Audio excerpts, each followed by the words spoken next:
The stage stretched wide like a kingdom of light, overwhelming in its size, and at the very center of it stood a boy who seemed far too small for such a place. His thin frame was wrapped in worn clothes that told stories of hardship before he ever opened his mouth. The fabric of his shirt was faded, with seams that had been mended more than once, and his shoes looked as though they had already walked countless miles before they found their way to this moment. Against the polished shine of the stage, against the dazzling backdrop designed for stars, he looked almost out of place. The audience saw him and fell into murmurs that rippled across the hall like whispers carried by wind. Some leaned to one another, skeptical smirks on their lips. Could this boy, this fragile figure, really have the power to command such a stage? Others tilted their heads curiously, holding back judgment but unable to ignore how nervous he appeared, clinging to the microphone with both hands as if it were the only thing keeping him grounded. Even the judges, seated behind their grand desk, exchanged glances that held more doubt than hope. The lights beamed down mercilessly, so bright they almost swallowed him. They highlighted the uncertainty in the way his shoulders hunched and the tremor in his knees. He shifted his weight from one foot to the other, swallowing hard as though fighting the lump in his throat. The noise of the crowd didn't make it easier. The whispers and the low chuckles reached him even from the stage, brushing against his fragile confidence like sandpaper. But then the first chords of the song filled the air. Hotel California. The haunting guitar intro spilled through the speakers, and instantly the mood shifted.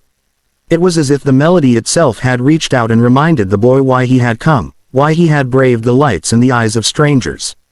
He inhaled slowly, deeply, the sound of the guitar grounding him, pulling him out of his fear. His eyes lifted then, not to the crowd, not to the judges, but upward, toward the lights, toward some unseen horizon only he could see. For the first time since stepping out, the trembling in his hands eased. The microphone was still clutched tightly, but now it wasn't desperation holding it, it was resolve. His expression softened, and something quiet but powerful flickered across his face.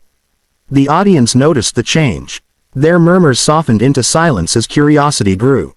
The boy didn't look scared anymore. He looked calm, almost serene, as though the song was an old friend standing beside him. It was as if the stage, with all its size and brilliance, no longer dwarfed him but waited for him to claim it.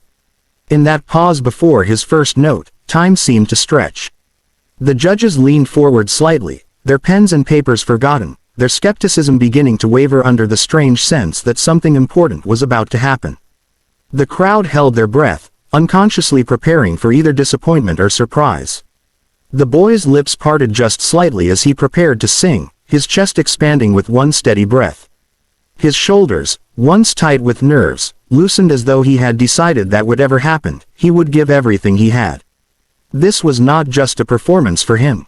This was survival. This was his chance to prove that even a boy from nothing, with no fine clothes, no special training, no family cheering in the front row, could stand under the brightest lights and belong there. Behind the curtains, stagehands who had seen countless hopefuls come and go paused in their work to watch. Something about the boy's stillness drew them, held them. It wasn't just the song choice, though Hotel California was bold and heavy for someone so young. It was the weight in. The way he stood now, no longer trembling but steady, like someone who had already walked through storms and carried scars no one else could see. And though he had yet to sing a single word, he had already changed the room. The audience leaned closer, the judges' doubt softened, and the air grew heavier with anticipation. What they didn't know was that this boy, dressed in patched clothes and holding onto a microphone as if it were his lifeline, was about to give them something far greater than a song. He was about to give them his story, his soul, wrapped in the haunting chords of Hotel California. In that instant, before the first note broke free, the boy closed his eyes. The spotlight poured over him, and instead of shrinking from it, he embraced it.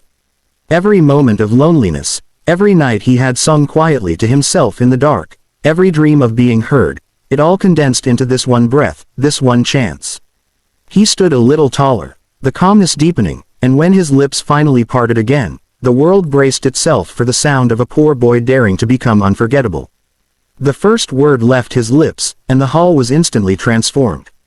His voice carried out across the auditorium like a wave, smooth yet aching, delicate but strong enough to command attention. It wasn't what anyone expected from a boy so small, in clothes that seemed borrowed from another life. The contrast made it all the more powerful. People who had been whispering in doubt only moments earlier froze where they sat, caught off guard by the richness of his tone. The lyrics of Hotel California unfurled slowly, each word wrapped in emotion he had no reason to sing so well except that he had lived it. His voice wasn't simply hitting notes, it was telling a story. There was a heaviness in the way he stretched certain phrases, a longing in the way his tone lingered over particular words. He sang like someone who knew loneliness, someone who had spent nights staring at ceilings and dreaming of places beyond his reach. That depth made the iconic song feel new, like it had been written for him alone. The judges' reactions were immediate. One leaned forward so far their chin almost touched the table, eyes wide in disbelief. Another clasped their hands together, holding them just under their chin, tears already forming. The third, the hardest to impress, tilted their head slightly, eyes narrowing not in judgment but in wonder, as if trying to figure out how such a sound could come from such a fragile-looking boy. Their pens lay forgotten on the desk. In that moment, there was nothing to critique. In the audience, people shifted from skepticism to awe. The murmurs had long since died, replaced by a silence so complete it was as if the room itself was holding its breath. Faces softened, eyes welled, mouths parted in stunned amazement. A woman in the front row covered her mouth with both hands, her shoulders trembling as tears streamed down her cheeks. A group of teenagers in the middle rows, who had been whispering to each other earlier, were now completely still, their eyes shining as they swayed gently with the music. Even the cameras, steady in their frames, seemed to hum with the emotion that filled the room. The boy's eyes remained closed through much of the performance, not because of shyness but because he had disappeared into the music. His world wasn't the stage or the crowd or the cameras, it was the song itself, the story it told, and the feelings it demanded. He swayed just slightly, gripping the microphone as though it were a rope tethering him to the earth, while his voice rose and fell in perfect harmony with the chords. When he reached the chorus, the shift was unmistakable. His voice soared, no longer tentative but powerful, echoing through the auditorium with a resonance that made people gasp. It wasn't just the sound, it was the force of emotion that came with it, the way each note seemed to vibrate with truth. It was impossible not to feel it. People in the audience pressed their hands over their hearts, tears falling freely. Others simply closed their eyes and let themselves be carried by the tide of his singing. The judges couldn't hide their emotions any longer. One of them wiped at their eyes openly, laughing softly at themselves for crying during a performance. Another nodded along to the beat, lips parted as though mouthing the words in awe. The stern judge, who so rarely revealed any vulnerability, let out a long, shaky breath, their eyes glistening with the kind of emotion they had long tried to hide behind their critiques. The boy's voice cracked slightly at one point, not from weakness, but from the sheer intensity of feeling. Instead of diminishing the performance, it made it more human, more real. The crack sent a ripple of emotion through the crowd, like a reminder that he wasn't just performing, he was living this song in that moment. People responded with soft gasps, and the sound of muffled crying grew louder across the auditorium. Every lyric after that seemed to carry double the weight. His small figure looked fragile under the harsh lights, but his voice made him tower above the stage, commanding attention with a power no one had anticipated. His soul poured out, raw and unfiltered, reaching every corner of the room. As he approached the final verse, the energy shifted again. His voice grew gentler, softer, like the closing of a story. His body leaned slightly into the microphone, his expression one of quiet surrender. Each note seemed to hover in the air a little longer, refusing to let go, as though he wanted to give the audience one last taste of what he carried inside.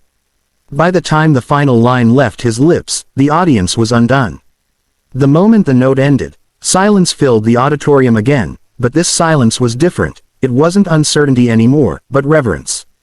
It lasted only a breath before the crowd erupted, rising to their feet in unison, clapping, shouting, crying, cheering with all the force they had held back. The boy's eyes opened slowly, blinking against the lights as he tried to make sense of the standing ovation before him. His lips trembled, and his chest rose and fell as though he had run a great distance. But he had done more than run, he had soared. He stood in the middle of the stage, breathing hard, staring at a sea of people whose hearts he had just stolen, still not fully aware of the miracle he had performed. The applause exploded like thunder, shaking the boy down to his bones. For a moment he just stood there, frozen in disbelief, his small hands still clutching the microphone stand as if afraid it might vanish. The roar of the crowd was deafening. Claps, cheers, whistles, and even shouts of his name echoing off the auditorium walls. It was so overwhelming that he could hardly process it. Just minutes before, these same people had whispered doubts, their eyes filled with skepticism. Now, every single one of them was on their feet, their faces glowing with awe, their hands raw from clapping.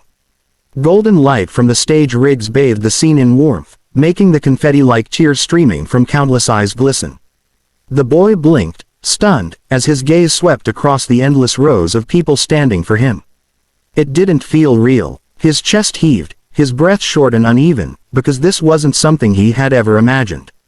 In the small corners of his world, applause like this did not exist. He was just a boy with patched clothes and a voice he had carried quietly in the shadows. Yet here he was, bathed in light, lifted high by the love of strangers. On the judges' panel, the transformation was just as dramatic. The judge known for their biting critiques clapped the hardest, their face streaked with tears they made no effort to hide. Another pressed their palms together, bowing their head toward him as though in reverence, whispering words lost in the storm of cheers. The third sat with tears streaming freely, clapping through the sobs, their heart entirely disarmed. Each of them wore the same expression, disbelief mixed with admiration, the kind that said they knew they had just witnessed something they would never forget. The boy's lips parted slightly, trembling as though he wanted to speak, but the sound was lost in the sheer volume of the ovation. He pressed a hand to his chest instead, a silent gesture of gratitude that drew even louder cheers from the crowd. He lowered his head, overwhelmed, his shoulders shaking not from fear this time but from a joy so large it scared him. He had never known what it was like to feel seen, to be lifted up instead of overlooked, and the sensation was almost too much to bear. The host appeared beside him, a reassuring hand on his shoulder. They leaned in close, whispering something meant only for him, words that seemed to ground him in the moment. He nodded quickly, blinking away tears, and then lifted his head again. This time, when he looked out at the sea of people, his expression shifted. There was still disbelief, yes, but also pride. He had stood on this stage as a poor boy with nothing but a voice. Now, he was something else. Something bigger. The cameras zoomed in on audience members, capturing faces streaked with tears. Mothers clutched their children tighter, couples held hands, strangers hugged each other. One older man dabbed his eyes with his sleeve, shaking his head as if he couldn't believe such a sound had come from a boy so young. It wasn't just a performance anymore. It was an experience they had all lived through together, a moment that would replay in their minds long after the lights dimmed. The boy finally bent forward in a deep bow, his thin shoulders dipping low as his voice cracked into the microphone, whispering, "Thank you." The single word echoed through the speakers, small but powerful, and the audience responded with another wave of cheers, louder and wilder than before. He straightened again, his eyes glistening, his body trembling, but now his posture was different. He stood taller, surer, his presence filling the stage as though it had always belonged to him. The host raised the boy's hand high, announcing him as a star in the making, and the crowd roared even louder. The judges stood as well, joining the ovation, their smiles wide and genuine. The boy's gaze flicked from them to the audience and back again, his lips parting in an incredulous smile. He had come here with nothing to lose, but he was leaving with everything he had ever dared to dream of: recognition, love, and the chance to be more than just the poor boy. As the applause stretched on, the boy reached out with one hand, catching a beam of light on his palm as if it were something he could hold onto. He pressed that same hand to his heart again, a gesture so simple yet so full of sincerity that it sent another ripple of emotion through the crowd. They clapped harder still, not just because he had sung beautifully, but because he had reminded them of something deeper, that greatness can rise from the humblest places, and beauty can come from pain. When the noise finally began to soften, when people lowered themselves back into their seats and wiped their eyes, the boy remained in the center of the stage. He was still catching his breath, still overwhelmed, but in his eyes now was a light that hadn't been there before. He knew, without a shadow of doubt, that his life had changed. This stage, this song, this moment, it had made him unforgettable. And as the final cheers echoed and the lights slowly dimmed, the boy left the microphone behind, carrying with him something far brighter than any trophy could ever give. The knowledge that his voice had stunned the world and, for the first time, truly set him free.